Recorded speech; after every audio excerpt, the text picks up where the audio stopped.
Hello friend, good morning. ये topic Lucent के अर्थशास्त्र में से महत्वपूर्ण समितियाँ लिए हैं जो एग्ज़ाम ऑफ व्यू से इम्पोर्टेंट हैं। तो चलिए बिना किसी देर के स्टार्ट करते हैं। दोस्तों, थंबनेल से ही पता चल गया होगा कि हम इसे कैसे याद करेंगे। दोस्तों, सबसे पहले मैं बता देना चाहूँगा कि जो भी स्टूडेंट इस समिति को पहली बार देख रहे हैं तो वो कृपया इसे एक बार पढ़ लें। सिर्फ पढ़ना है, याद नहीं करना है। याद तो हमारे साथ साथ करना है, जिस तरह से हम बताएंगे ट्रिक। ऐसा करने से याद करने में आसानी होगी। तो आइए हम स्टार्ट करते हैं। पहला समिति है स्वामीनाथन समिति। स्वामीनाथन समिति जनसंख्या नीति से संबंधित है। तो हम इसे ट्रिक से कैसे याद करेंगे, आइए जानते हैं। जनसंख्या पहले देखेंगे। जनसंख्या है इसमें जनसंख्या पहले के समय में व्यक्तियों को किसी तरह का परेशानी होती थी तो वो व्यक्ति जनसंख्या के तादाद में बाबा स्वामी के पास जाते थे, और अभी भी कुछ लोग जाते हैं। इसलिए इसको कैसे याद करेंगे? स्वामीनाथन समिति जनसंख्या नीति से हो जाएगा। ठीक, इस तरह से हम इसको याद कर लेंगे।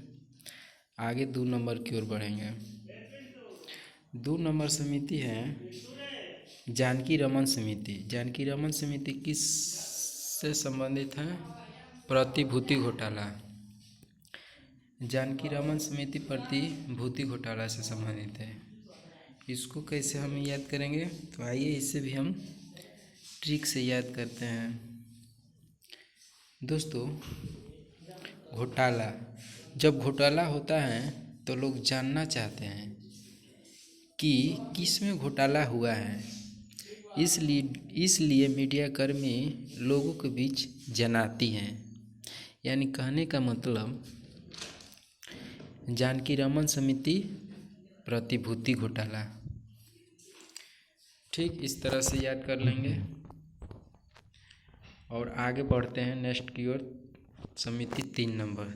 समिति 3 नंबर में क्या है? दंतवाला समिति। दंतवाला समिति किससे संबंधित है? तो बेरोजगारी अनुमान से संबंधित है। तो आइए ठीक उसी तरह से इसे भी हम याद करेंगे। बेरोजगारी, कोई व्यक्ति बेरोजगार होने का कारण वह परेशान होता है।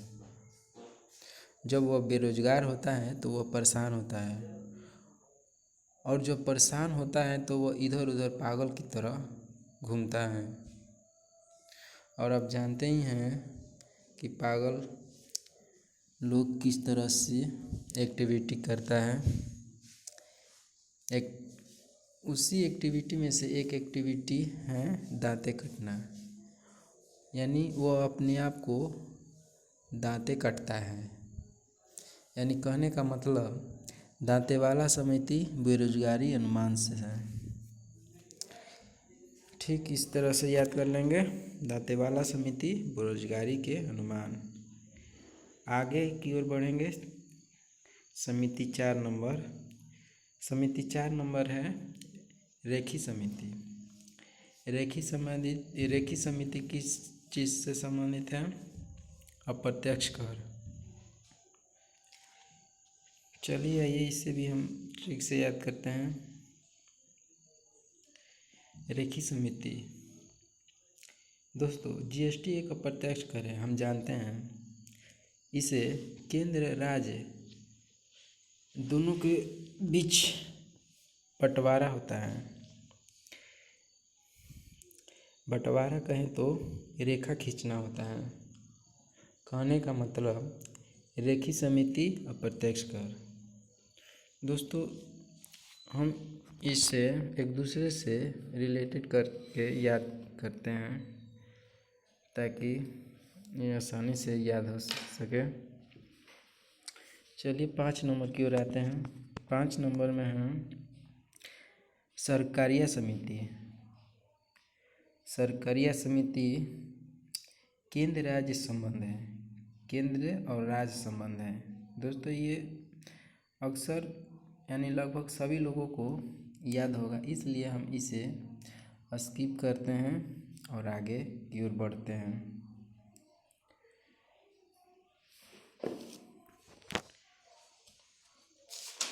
दोस्तों ये याद करने का तरीका है, किसी पर्सनल व्यक्ति को ठोस पहुंचाना नहीं है और ना ही इसका वास्तविक जीवन से कोई ताल्लुक है। चलिए हम आगे की ओर बढ़ते हैं 6 नंबर समिति की ओर। 6 नंबर समिति क्या है? गोस्वामी समिति। गोस्वामी समिति किस चीज से संबंधित है? औद्योगिक रुग्णता से संबंधित है। गोस्वामी समिति औद्योगिक रुग्णता। आइए इसे भी ट्रिक से याद करते हैं। दोस्तों जब व्यक्ति बाबा स्वामी के पास से ठीक हो जाता है तो बाबा स्वामी उसे कहते हैं गो। गो गो गो माने जाना होता है, ये आप लोग सभी लोग जानते हैं। तो व्यक्ति जाने के बाद ठीक पहले की तरह उद्योग में काम करने लगता है। यानी कहने का मतलब गोस्वामी समिति औद्योगिक रुग्णता से संबंधित है। इसे इस तरह से याद कर लेंगे। आइए आगे बढ़ते हैं। समिति 7 नंबर। समिति 7 नंबर में है महालनोबिस समिति। महालनोबिस समिति राष्ट्रीय आय से संबंधित है। महालनोबिस समिति राष्ट्रीय आय से संबंधित है। इसे भी इसी तरह से याद करेंगे। तो आइए हम इसे भी याद करते हैं। महालनोबिस कहे तो महान। जब कोई व्यक्ति अच्छा खासा कमाता हो तो उसका राष्ट्रीय आय अच्छी होगी, और जब राष्ट्रीय आय अच्छी होगी तो वह महान होगा। यानी महालनोबिस समिति राष्ट्रीय आय से संबंधित है। और समिति नंबर 8। समिति नंबर 8 क्या है? रंग राजन समिति। रंग राजन समिति भुगतान संतुलन से संबंधित है। रंग राजन समिति भुगतान संतुलन से संबंधित है। इसे हम कैसे याद करेंगे? तो आइए इसे भी हम उसी तरह से याद करते हैं। दोस्तों होली के दिन जब लड़का यानी राजन राजन नाम का लड़का है अपनी साली को रंग लगाने जाता है तो वह भागती है संतुलन बनाए हुए। यानी भागना मतलब भुगतान हो जाएगा, इसलिए रंगराजन समिति भुगतान संतुलन से संबंधित हो जाएगा। इस तरह से हम 8 नंबर समिति याद कर लेंगे और आगे बढ़ेंगे 9 नंबर समिति की ओर। दोस्तों 9 नंबर समिति कोई खास नहीं है, यह अक्सर आप लोगों को भी याद होगा। राजा चलिया समिति आप लोग सभी लोगों ने बार बार पढ़े होंगे, इसलिए हम इसे भी स्किप करते हैं और आगे बढ़ते हैं 10 नंबर की ओर। समिति 10 नंबर में क्या है? मल्होत्रा समिति। मल्होत्रा समिति बीमा क्षेत्र में सुधार। मल्होत्रा समिति बीमा क्षेत्र में सुधार से संबंधित है। दोस्तों माफ़ कीजिएगा बीच में गड़बड़ होने के लिए। तो कितना नंबर तक हो गया था? दोस्तों आगे हैं 10 नंबर मल्होत्रा समिति। मल्होत्रा समिति बीमा क्षेत्र में सुधार से संबंधित है। तो चलिए आइए इसे भी हम याद करते हैं ट्रिक से। मल्होत्रा के अंत में प्रत्यय में होता लगा हुआ है। प्रत्यय यानी अंत में मल्होत्रा के अंत में होता लगा हुआ है। जनरली कोई पूछता है कि का होता बीमा होता। कोई कहता है का होता, तो हम जवाब देते हैं बीमा होता। तो इसी तरह से मल्होत्रा समिति बीमा क्षेत्र से संबंधित है, इसलिए इस तरह से हम याद कर लेंगे। आगे समिति नंबर 11 की ओर हम बढ़ेंगे और 11 नंबर है खुसरो समिति। खुसरो समिति किस चीज़ से संबंधित है? तो कृषि खास से संबंधित है। गांव में किसान भाई लोग अधिक रहते हैं और वह कृषि कार्य करते हैं। जब उनका कृषि अच्छा होता है तो वह खुश होते हैं। कहने का मतलब खुसरो समिति कृषि खास से संबंधित है। इस तरह से हम याद कर लेंगे इसे। समिति 12 नंबर में है गोइपोरिया समिति किस चीज़ से संबंधित है? बैंक सेवा सुधार से संबंधित है। दोस्तों, इसको देखेंगे और माइंड में सेट कर लेंगे। इसे ट्रिक से याद करने की कोशिश बिल्कुल ही नहीं करेंगे। एग्ज़ाम में यह क्वेश्चन आएगा तो इसे हम ऑप्शन बाई हटा लेंगे और इसे बना लेंगे भी। और आगे बढ़ेंगे 13 नंबर की ओर। 13 नंबर समिति में क्या है? भूरेलाल समिति किस चीज़ से संबंधित है? मोटर वाहन करों में वृद्धि। भूरेलाल समिति मोटर वाहन करों में वृद्धि। चलिए आइए इसे भी याद करते हैं।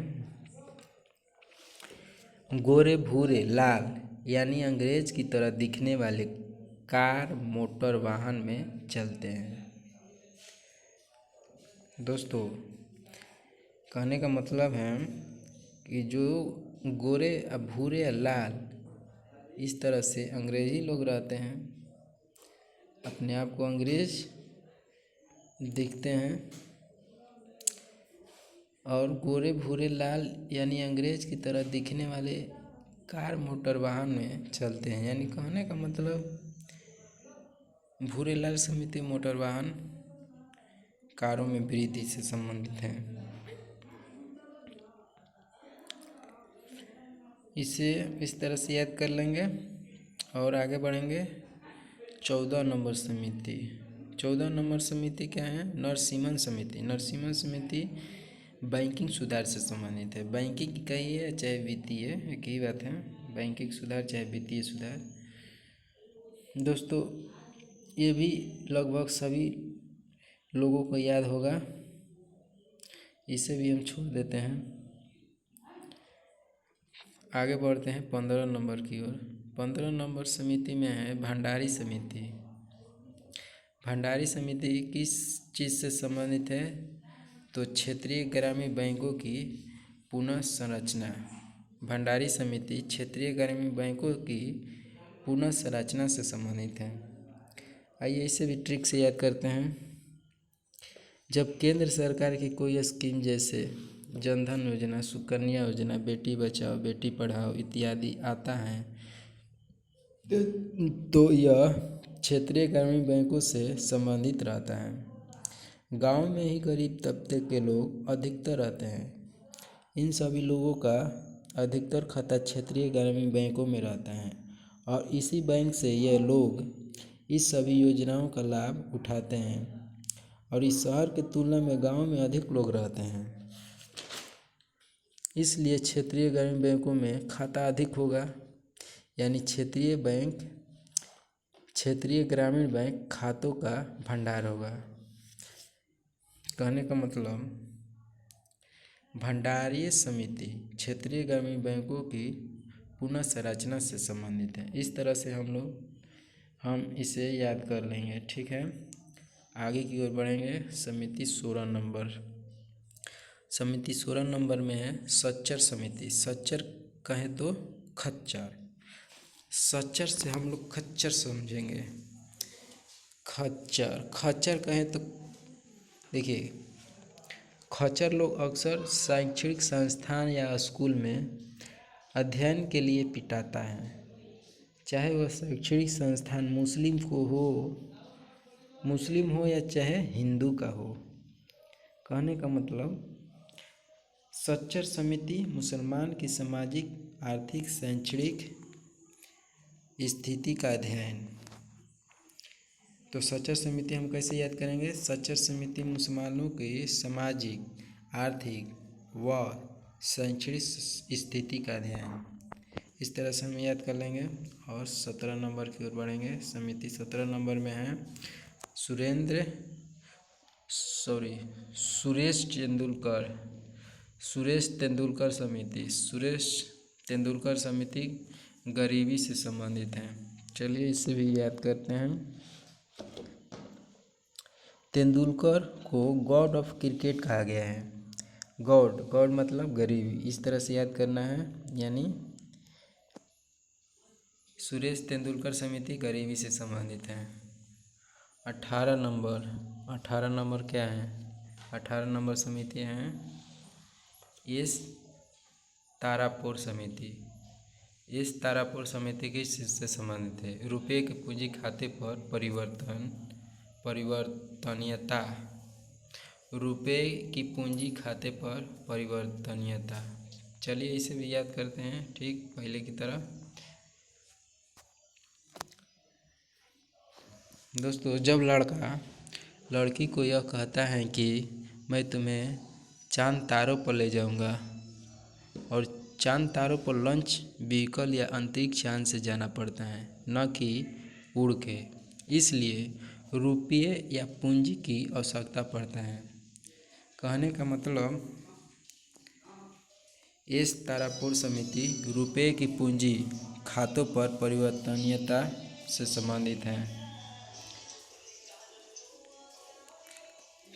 इस तरह से याद कर लेंगे और आगे 19 नंबर देखेंगे। 19 नंबर में है 19 नंबर समिति आबिद हुसैन समिति। आबिद हुसैन समिति किस चीज़ से संबंधित है? लघु उद्योग से। देखिए, जब व्यक्ति उद्योग में काम कर रहा होता है, किसी कारणवश से ऑनर उसे निकाल या उद्योग से विदाई कर दिया जाता है ऑनर के द्वारा, तो वह व्यक्ति किसी छोटे उद्योग में आ जाएगा। कहने का मतलब जब कोई व्यक्ति उद्योग में काम कर रहा होता है, किसी कारणवश से ऑनर द्वारा निकाला या उद्योग से विदाई कर दिया जाता है, तो वह व्यक्ति किसी छोटे उद्योग में आ जाएगा। कहने का मतलब आबिद हुसैन समिति, आबिद का मतलब विदाई से रिलेट करेंगे। आबिद हुसैन समिति लघु उद्योग से संबंधित है। इस तरह से याद कर लेंगे 19 को और 20 को देखेंगे। 20 नंबर समिति है डॉक्टर कृति एस पारिक समिति। इसको भी आपको समिति नंबर 12 की तरह करना होगा। और आगे देखेंगे 22 नंबर महाजन समिति। 22 नंबर में है महाजन समिति। महाजन समिति चीनी उद्योग से संबंधित है।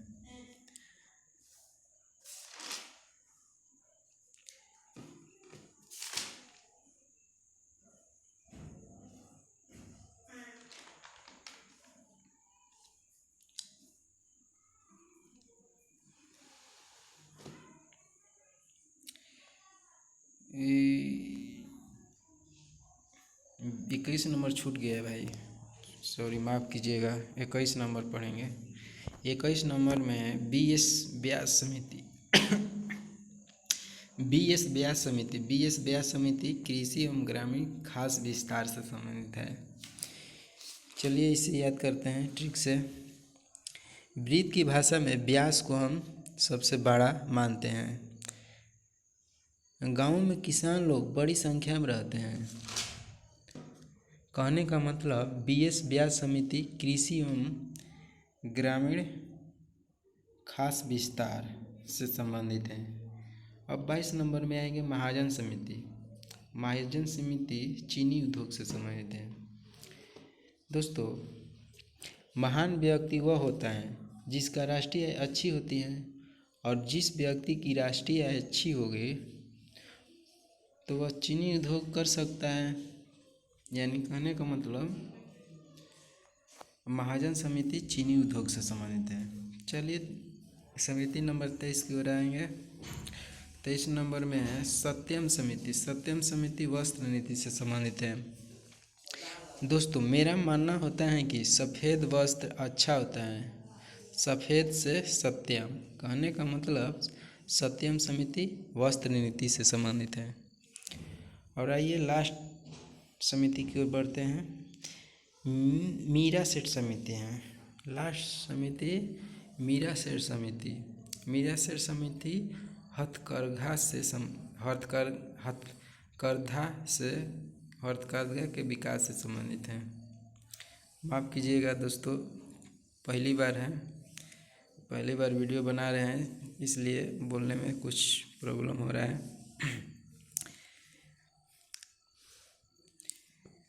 बस हमको याद करने से मतलब है, ये मानकर चलिएगा वीडियो कैसा भी बने। मीरा सेठ समिति हथकरघा के विकास से संबंधित है। दोस्तों, इसको हम याद करेंगे। देखिए, जब महात्मा गांधी वृद्धावस्था यानी लास्ट पोजीशन में चरखा चलाकर वस्त्र को बुनाई करते थे, और इनके सहायता करने के लिए दो बेटी, जिनमें से एक मीरा सेठ मान लीजिए, इसमें से मीरा सेठ थी। चरखा चलाकर वस्त्र का काम करना हथकरघा कहलाता है। इसलिए इसे कहने का मतलब मीरा सेठ समिति हथकरघा के विकास से संबंधित है।